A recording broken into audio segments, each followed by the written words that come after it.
We have pretty consistently achieved 85 to 90% occupancy. We really let the market do its business. And in terms of the biggest thing I've learned in the first year is not to make too many promises, because the market is the market and I am their advocate. We are going to do the best for them. We're going to give them an idea of how frequently we think it will rent with it.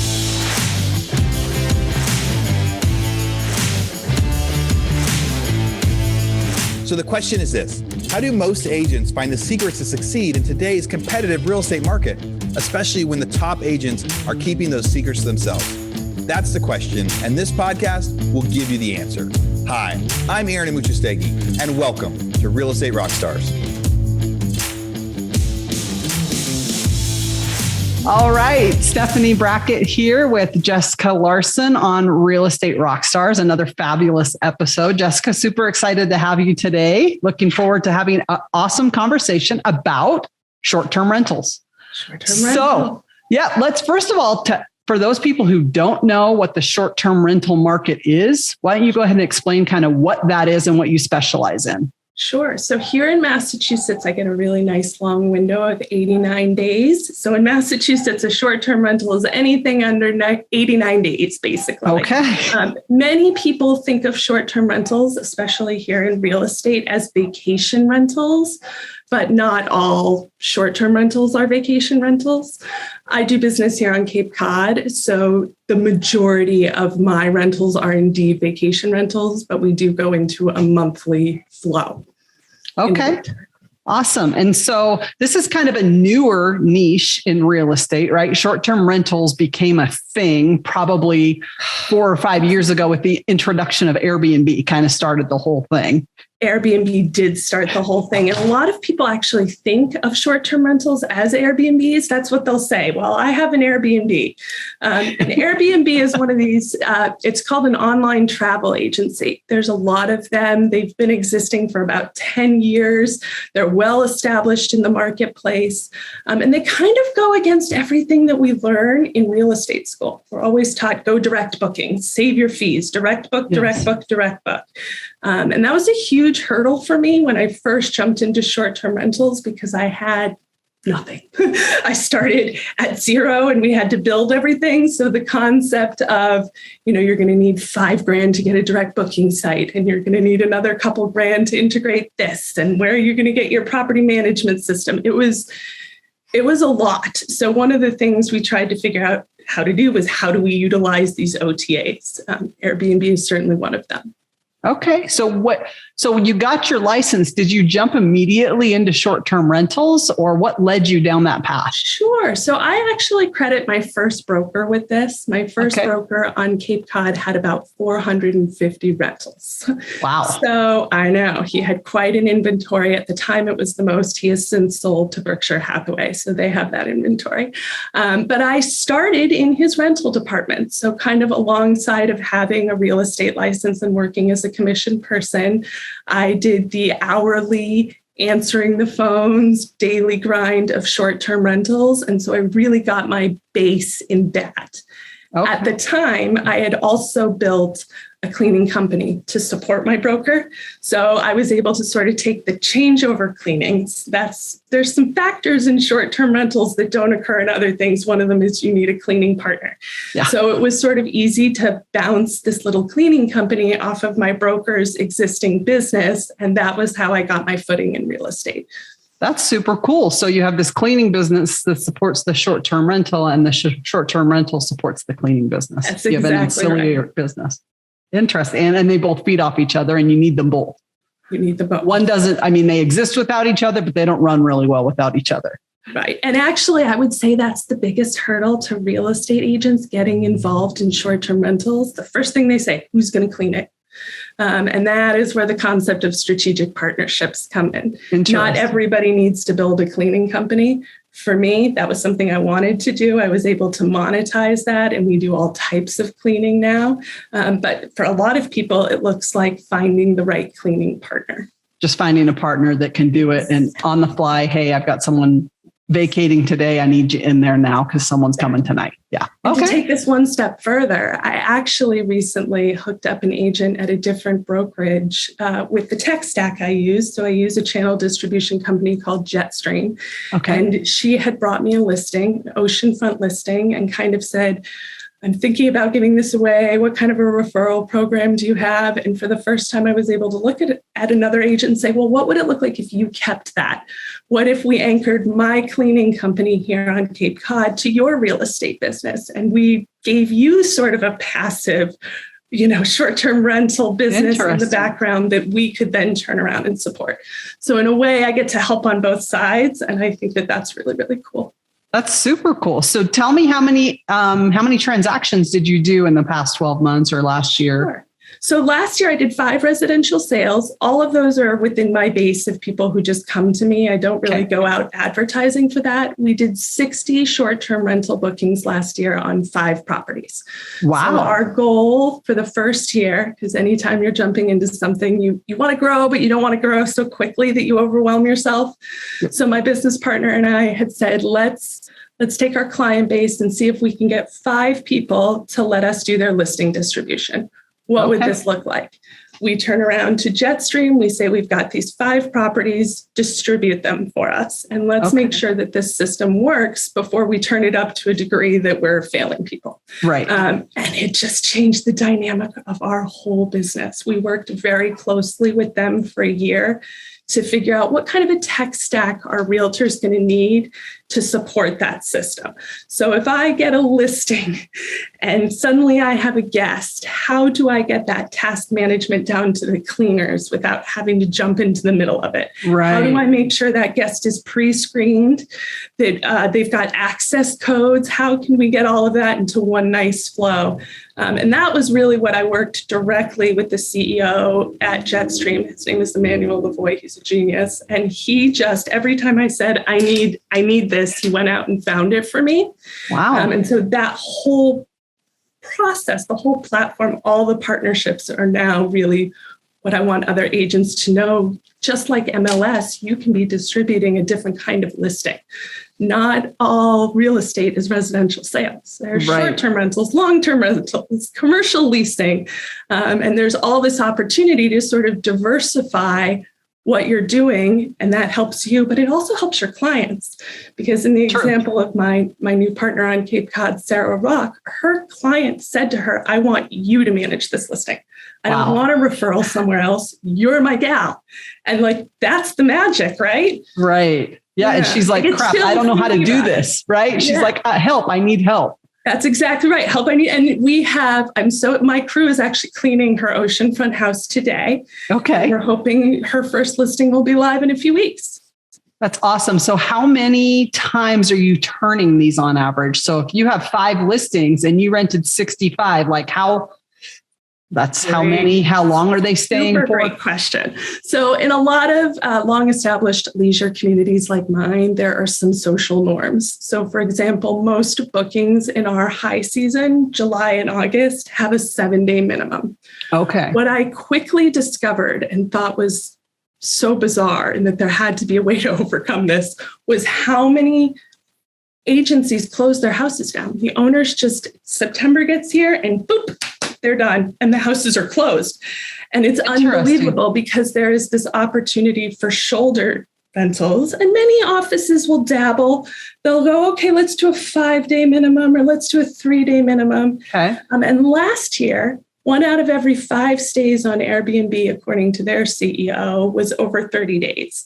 Oh, wow. And I saw that in my bookings. So my rentals aren't necessarily going every 3 days in the winter, but we might have somebody come stay for the month of October and then the month of November. And so we have pretty consistently achieved 85 to 90% occupancy. We really let the market do its business. And in terms of the biggest thing I've learned in the first year is not to make too many promises, because the market is the market and I am their advocate. We are going to do the best for them. We're going to give them an idea of how frequently we think it will rent with a number of tools, a whole revenue forecast. they have to trust that process. And some of that is dynamic pricing. And so we let the market determine how these houses are going to be filled. But they do fill. If you price them properly, they will fill. Interesting. So this concept that houses were just closing was making me crazy because it's like money left on the table. You could be making money. You could be making money. Let me rent it, and that's sort of where the conversation started, and it went from there. And it's great for the owners. It's honestly great for the cleaners. What started for us was how do we keep our staff on all year round? Busy, in a seasonal community. Interesting. That's really awesome. So as you're like building out these systems, what were some of the roadblocks you ran into as you're like, okay, I want to be a short-term rental agent. I see the potential of doing this. How do I get there? So that was the channel distribution. And that wasn't even a word I had. I had to Google, how am I going to put my listings out? And you see platforms like Guestly and Hostly and all these platforms that require a lot of people in the office. And that's one thing I don't have. In these, it's like resort communities, there's often a labor crunch because you have a disproportionate amount of vacation rental homes. So the people cleaning them don't have anywhere to live. Gotcha. And that becomes a challenge. Yeah. And so this really helped us figure out how we would get our listings out without needing to build a reservation team. Because everybody cleans. I clean. I get out there on Saturdays and Sundays with my vacuum if I need to make sure the houses are perfect. Right. Or I do walkthroughs because they're my clients and I'm putting my name on them. And so this enabled my staff to focus on the on-site operations, on the growing, on the scaling. Jetstream in my name, so my clients have no idea that they're there, are putting the listings out and responding to the guest communication. And that piece was huge because when I started in co-hosting 10 years ago, I was answering Airbnb messages every question at 11:30 at night relative to properties that might be across the country or what. And it was incredibly overwhelming, and it put me in a reactive place in my business. And because there is an integrated guest communications team, I don't deal with that firsthand. They do. I get the call at 9 a.m. and we go from there. And that has also been really, really huge. So to be 24 hours and not be 24 hours, right? It was hard to let go of for somebody like me at first, but it's just been great. That's amazing. So how are you finding clients that want to buy and then rent out short-term rentals? Where do you find the clients? So I have to say, I think I cheat a little being on Cape Cod because they just come to us naturally. So I'm not sure that's a fair answer. We just have a big secondary home market. I think when you get into a niche, people will think of you specifically. So I know some people, when they're going to look for that type investment property, will think of me. And those are those buyers that just come to me from my network. The other thing that I found to be helpful and a little counterintuitive is serving as a resource to other realtors around me. So even agents who might have a robust short-term rental department, when they're standing in a house and their buyer says to them, "What can I rent this for?" They don't know. And sometimes they go to their office and their office isn't prepared to handle them because those agents are dealing with customers and don't really have the same buy-in there. And there's a big disconnect. So one of the things I like to do is make sure those agents know that they can come to me and I'll give them that information. They can give it to their client, be the source of the source. And then down the road, when they close, they can either pass it off or we can have a conversation about what would it look like if you kept it. I love that. It's really cool. That's super cool. And you're doing it you're doing it because you want to help people, but in return, eventually it will get you business. And I've heard that over and over on this podcast for different things. I'm doing something without any expectation of return, knowing that if I do it, eventually I probably will get a return. I think it's all about purpose. My purpose is service. I think a lot of realtors, our purpose is service. And just opening and seeing that that's everybody around you. You know, there's business for everyone out there. What you put out comes back. Yep. An abundance mindset and not a scarcity mindset. There's enough for everybody to go around. Now, as far as the short-term rental market goes, you're familiar with your area. Are you familiar with other areas of the country? There's like some places where they're you can't do short-term rentals. How does someone find out, okay, this is a great location for a short-term rental, and what key factors are they looking for to know if that's going to be a good short-term rental market? Sure. So there are a lot of great tools for this. AirDNA is one of them. Wheelhouse, Price Labs. A lot of these data analytic companies can give you some insight into what's happening in the vacation rental market in specific areas. I would take it one step further and tell you that anybody that was using those during the pandemic did very well. If they had insight into what was happening in the market, they did much better than managers that had absolutely no clue what was going on in the market while it was changing very rapidly. Yeah. So AirDNA is just one platform that I can often use. I can pull up a market area and get a market grade and get an idea.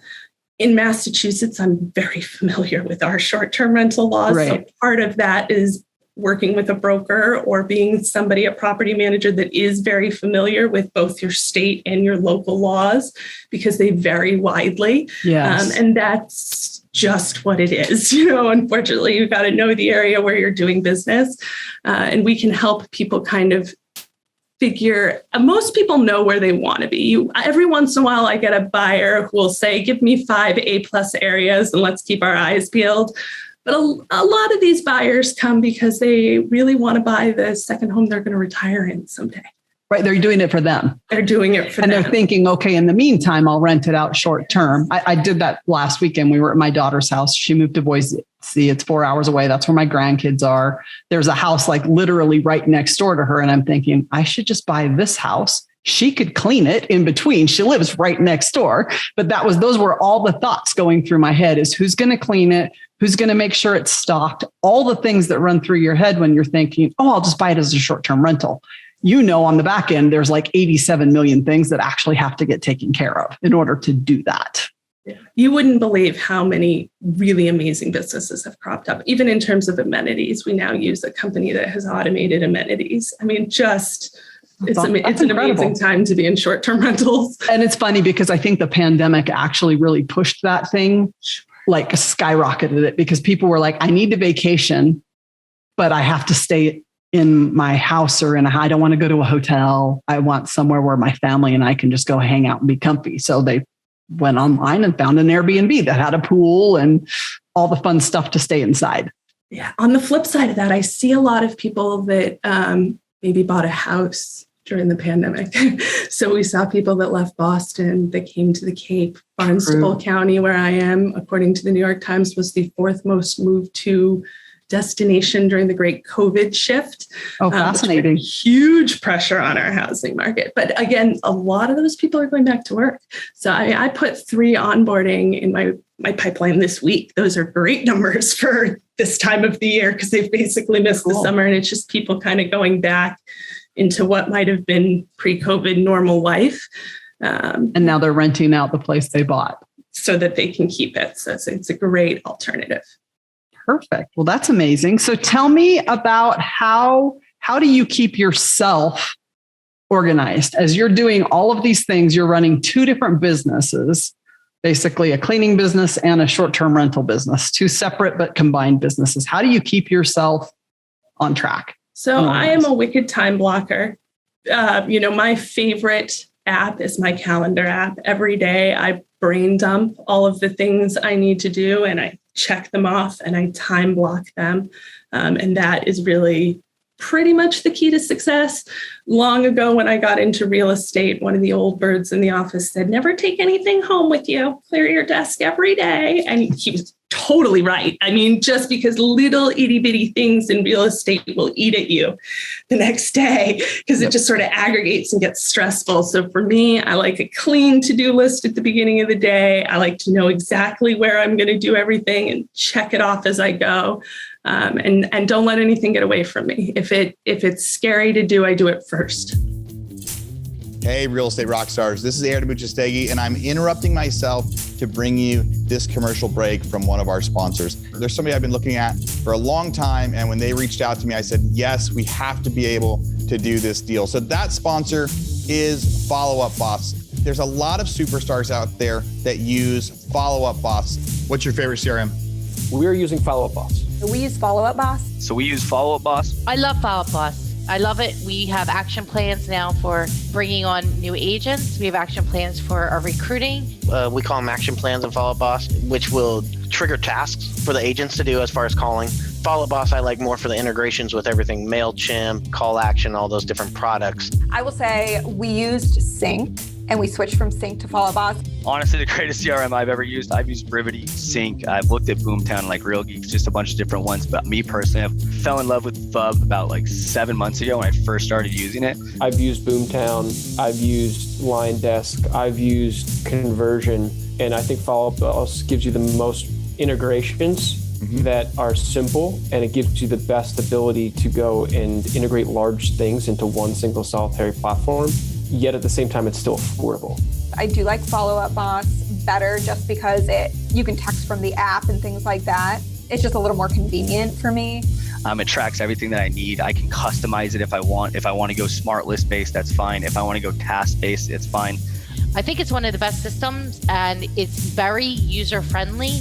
It just really helps me never drop a ball because it's so user friendly. I don't have a one horse in the race with Follow Up Boss. Purely objective, Follow Up Boss has been the best one that we've found. Now, I've used Follow Up Boss. We've actually used it in our non-real estate businesses as well because it's so good at being able to set timers, set automatic texting and emailing. So here's what we got. For Real Estate Rockstars listeners, you get a 30-day free trial. That's normally 14 days. So in order to get this, you go followupboss.com, just like it sounds, /Rockstars. Go there, get your 30-day free trial and check it out. Especially if you aren't using any systems or any CRMs yet, this will be a great one for you to start with. Thanks again. Now back to our show. I love that. Yep. I read a book once that talks about, you have red zones, yellow zones, and green zones. And your green zones are when your mind is like fresh and alive. And that's when you need to do the hard things because your mind can actually do it. And if you try and do one of the hard things in a red zone, your brain just shuts down. It can't do it. You don't want to be processing, like creating an Excel spreadsheet with a bunch of different calculations at 4:00 in the afternoon when you haven't eaten and you just sat on a 3-hour meeting and you're mush. So time blocking is the key. Totally the key. I love that. So tell me a little bit about if you could go back and redo anything, what would you do differently the second time around? So I've thought about this question because it was on this interview list, and there's not a lot that I would do very, very differently because one of my personal mottos, and it keeps me working very hard, is that I never want to look back and feel like there's something I should have done that I didn't. That I hate that feeling. So I keep that at the forefront of my mind. I will say that during the COVID shift, right in there was some action I should have taken as a vacation rental manager as that was happening that I did not. I froze. We should have adjusted our pricing a little bit in that moment, and I didn't because it was scary. And like everybody else, we didn't quite know how it was shaking out. So that was the first year we ever took a loss. Hard pill to swallow. I don't ever want to do that again. So for me, now I react to market conditions the moment that we're in them. I am communicative with my owners about them. If costs are going up. They need to know in the moment, and we need to stay ahead of those problems. So probably my biggest lesson there was just when I know something in my gut, I've been doing this long enough, don't operate from a place of fear. And we have since corrected that, and we're much better now. Oftentimes when we get stuck somewhere, the only way out is action. And you mentioned that word, like take action. You're stuck, take action. Even if you're sitting at your desk and you're stuck on something and you can't get up and take a walk, like that could be the action you need. So you realized it during COVID, and a lot of people did. They just froze because a pandemic? What do you mean there's a pandemic? What do you mean I can't leave my house? It was something totally new to everybody. So speaking of pandemics and shifting markets, what have you guys seen recently as far as the market shifting, and how has that impacted the short-term rental market? Because interest rates are climbing, and are you seeing investors like not want to buy short-term rentals Or do you still feel like, hey, this is a great investment? There's tons of money to be made here. Yeah, I haven't felt that reverberation yet. I can acknowledge that Cape Cod, being a long-established resort community, is a little insulated against bubble bursts like that because we just constantly attract people that do have the income for that second or third or fourth house. Right. So I have not personally felt that yet. As the interest rates start to climb up, who's going to get knocked out of that are the people that are reaching for their second home. Those people that want their retirement home, they're the first ones to go. The investors are still sitting pretty. And frankly, our occupancy rates are fantastic. The return is there. There's that. So tell me a little bit about what the return looks like on a short-term rental in your market or in other markets that you've seen. If they pay X, what can they expect to get back out of it? So what complicates that number for them is obviously the mortgage that they hold on the property and how overextended they are. I try to tell people 10% is a good return. Probably one of the biggest consumer disconnects, not necessarily investor disconnects, but consumer disconnects, is they always think it's worth more than it is. Sort of like sellers. They always in residential real estate money, and they everywhere. are very unprepared for the cost to carry that property, particularly in communities that are disproportionately impacted by that secondary housing market. The cleans are often $500 to $1,000 a piece between guests, and they're like, what? And so the math in their brain doesn't necessarily match the math in their market. And that is something for investors or consumers to really, really watch. So it's a great idea as you're shopping to talk to cleaners, talk to site managers, find out how much it's going to cost to have your laundry. I mean, here on Cape Cod, we have water protection. We have a short-term rental tax that goes into a water fund. So guess how much your laundry is? Just things like that are very important to know before you go buying. But 10% is it's a good number to target. Okay. And so, you mentioned some cost. What are some of the costs that people that are wanting to get into this short-term market want to I'm an agent, I want to start doing short-term rentals, selling to investors and then managing them? What are some of the costs that I'm going to have to make sure I know that these guys are going to have to pay? You mentioned cleaning. Cleaning, laundry, and amenities are three big ones. Some of the other ones that can sneak up on people have to do with things that might be on site. For example, a pool. Your cleaner cannot clean the pool. In some states, there's licensure requirements.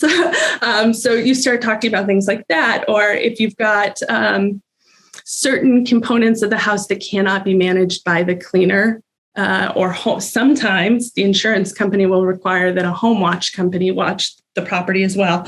There's all types of little costs to people going there, the trash removal, the internet, all of those things aggregate and add up. So that's where you're getting that 10% number. That's where you get that 10% number. And then you just have to remember also you're in hospitality. So occasionally you're going to get a guest that needs a refund, even if you don't think they deserve a refund. Every once in a while, you give them one anyway. Or for example, if the cleaners are late, we send our guests to dinner. And so there's things like that sort of add up. But on the whole, if you get into a pretty good flow and you maintain your property, then you will not be surprised by things as frequently as people that do not meticulously maintain their property. So have it cleaned after every stay, even if it's your friend. Make sure you have somebody come in to service your heating and cooling system once a year, because you don't want that phone call in the middle of the night in July. Things like that are what lead to success. So if the house is well managed, then the risk of those reactive events, is at least as controlled as it could be. Okay. So if someone wanted to start, where do they start? Yeah. So I would say email me, frankly, and let's get started. If you've got a property in mind, if you've got a client in mind, we can actually start by giving you a revenue forecast. And I'm happy to meet with any realtor anywhere who is either thinking about getting into this space or maybe is already in this space. I can think of a really great agent I'm working with on Cape who does 5 rentals every year because she knows if she scales to 6, all of her systems will fall apart. The wheels are coming off. Everything. And she's like, it's not worth it to me. So that's another really great person, because if you're already in this space and you have those systems, we can help you scale to the next level. What we want to do is take an agent and put them in the place to be a portfolio builder and get everything else around them in an automated, happy, functioning place. I love that. So where do you get your numbers? So we all know in residential real estate how to value a property, right? We just go get comps. We get the 6 closest active and pending comps, and then the 3 closest closed comps, and we've got our value. How do you value a rental property? So I actually combined 2 companies' data. So I take AirDNA data and Wheelhouse data, and I use that to put together a projection. There is a revenue manager that I have at Jetstream as part of the commission. I pay for them. Revenue management is included in that, which is amazing. So I can also take a property right to him, and he can help me put that together, kind of taking it off of my plate. So that's another great opportunity for agents. Leverage. To put that revenue forecast together. Dave does it. Yeah. But for me, I pull AirDNA reports really quickly because I know in my market, they're a somewhat accurate reflection. In some markets, they may or may not be. In mine, I can produce one really quickly and give us a general idea. And then from there, I pull listings and use Wheelhouse, and we combine the 2 to find an average. Okay. And so what are you doing when you notice that you're not, like, what are your systems for knowing, hey, this one's been vacant for like 3 weeks. We haven't had a renter in it. Like, no one's actually booked this short-term rental. What are you doing to adjust pricing, or what are you doing to make sure that you're getting that thing occupied? So it's only happened to me once, and it was with a brand new listing, one house. And honestly, that's where the revenue manager at Jetstream comes in. He called me up one day and said, we're going to take your 2-day minimum and we're going to make it a 3-day minimum. And we're going to take $100 and make that the cleaning fee. And he just gave me all these things we were going to do. And I said, okay. And we were rented the next day. And we actually I've never, ever gone back to them with a vacancy problem. So again, I don't tell them what we're going to rent for. We set floors with our owners and we set reasonable expectations, but we wouldn't accept a client who came in and wanted us to rent the house for 4 times what we thought it was worth, because it would sit vacant. So we would tell that owner client, I'm sorry, your house is going to sit vacant.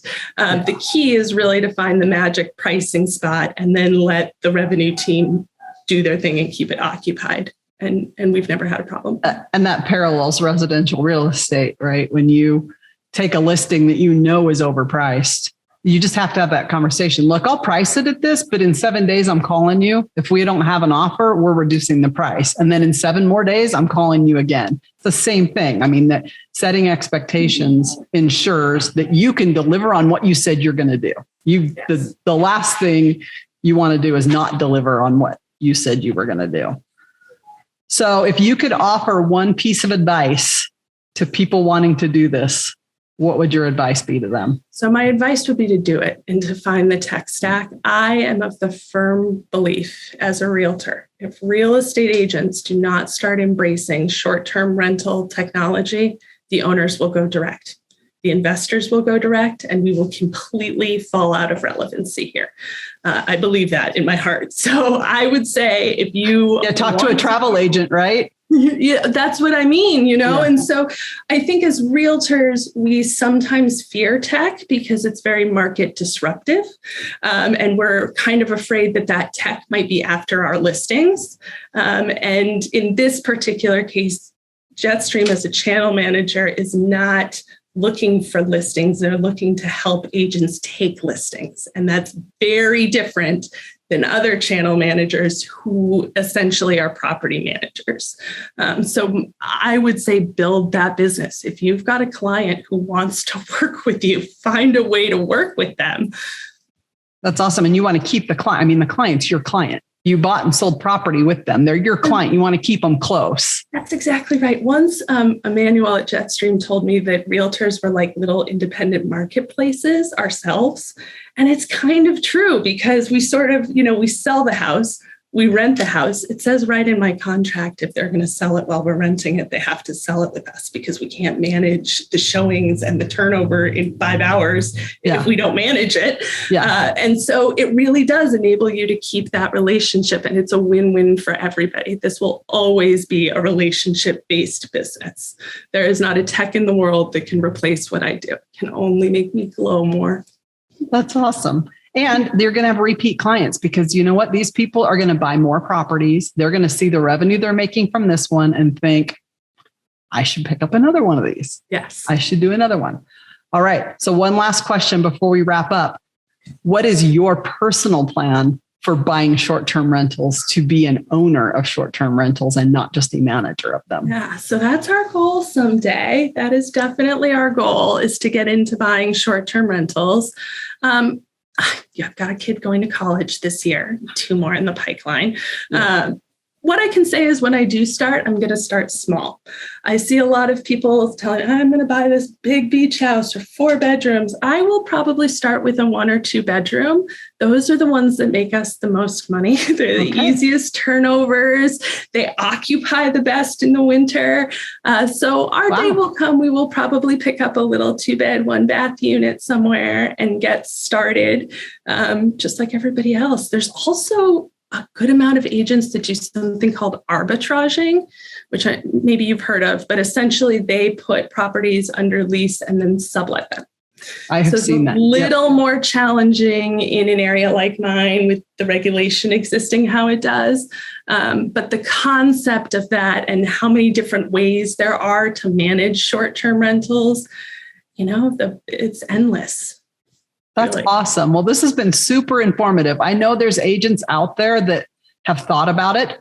I'm an agent. I've thought about it. It's one of my goals for next year is to get a short-term rental. I want one. And mine is exactly what you said. Buy one where I go a lot or where I want to retire to and let it earn money. Let someone else pay my mortgage.